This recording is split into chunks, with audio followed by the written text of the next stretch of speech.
Mga kaibigan, maligayang pagbabalik po sa Pinas Balita. Si Kuya Francis Pulit ito. Magbabalita tayo sa lagay ng ating panahon at kung bakit umuulan ngayon kahit po naging isang LPA na lang o palusaw na o pawala na ang dating bagyong Basyang.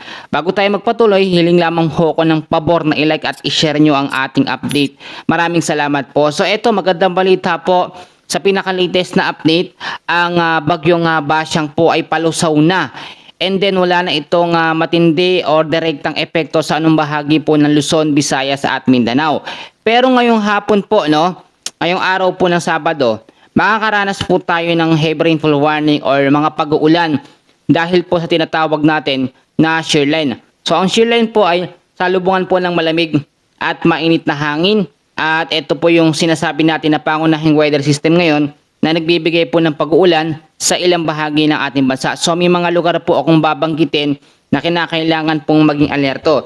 Ngayon, tignan natin yung ating pinakamapa para po makita natin mabuti yung pinakakondisyon po sa lagay ng ating panahon.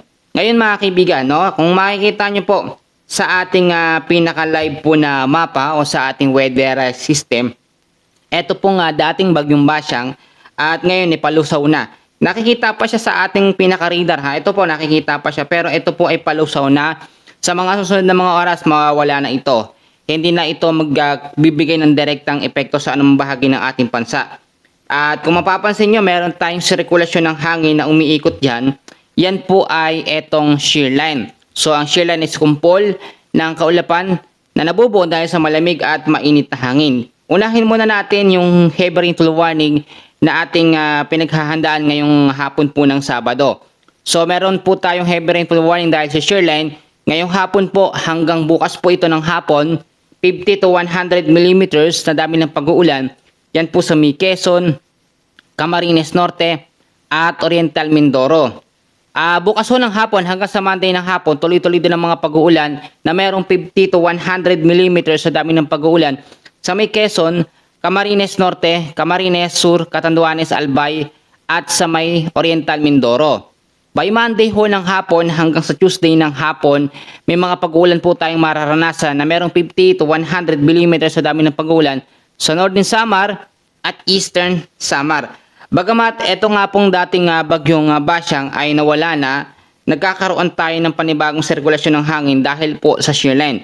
Paunawa lamang ha, hindi ito bagyo, itong shear line, ito po ay kumpol ng kaulapan na nagbibigay ng mga pag-ulan sa mga direct ng lugar po na apektado nito. Kaya naman yung mga lugar ho na binanggit ko kanina, Quezon, Camarines Norte, Oriental Mindoro, Camarines Sur, Catanduanes, Albay at Oriental Mindoro, mag-ingat po sa banta ng mga pagbabaha sa mga bahaing lugar, no, low-lying areas at landslide po sa mga landslide prone area. Ngayon, tignan natin, marami nagtatanong kung may kasunod na ba o may kasunod bang panibagong bagyo ang bagyong Basyang. Sa ating pinaka-live na mapa at sa ating tropical cyclone threat potential, clear tayo within the next 3 to 5 days. Wala tayong namomonitor na anumang sama ng panahon or posibleng panibagong bagyo na mabubuo sa mga susunod na mga araw, no, kasunod po nitong bagyong Basyang. Kaya asahan na medyo clear tayo sa bagyo pero kahit po wala tayong kasunod na bagyo, patuloy po tayong makakaranas ng mga pag-uulan dulot po ng shear line, northeast monsoon at mga localized thunderstorms. Dito po sa may bandang bahagi ng Metro Manila at ilang bahagi ng Luzon, mag-ingat po sa mga isolated light rains. Light rains o mahinang pag-uulan dahil po sa tinatawag natin na northeast monsoon. Dito naman sa may bandang Visayas area, ito naman yung mga lugar na apektado po nitong shear line. Bandang Mindanao naman, mag-ingat po sa banta ng mga local thunderstorms. Uulitin ko mga kaibigan na wala na pong direktang epekto, no, itong dating bagyong Basyang at nalusaw na ito, no. Sa pinakamapa natin, ito ay palusaw na, wala na ho ito. Kung nakikita nyo, isang ganap na lamang ito na LPA at sa mga susunod na mga oras, simula ngayon, ay malulusaw na ho ito. Alam nyo, pag ang isang bagyo kasi ay maraming beses na naglandfall, mabilis siya nalulusaw or humihina.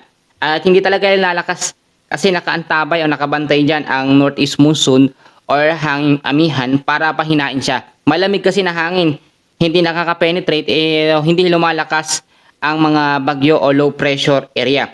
Mabilis lang ang update natin at kung lalabas kayo ng ng inyong mga bahay ngayong araw po ng Sabado, hapon, uuwi sa gabi, ugaliin po magdala ng payong, jacket, kapote, panlaban ho ito sa mga biglaang bugso po ng mga pag-uulan dahil po sa weather system na shearline. Shearline po ang pangunahing weather system natin, so kinakailangan magdoble po ang ingat. Yan po muna ang pinaka-short na update natin sa lagay ng ating panahon. Maraming salamat at God bless po sa inyong lahat.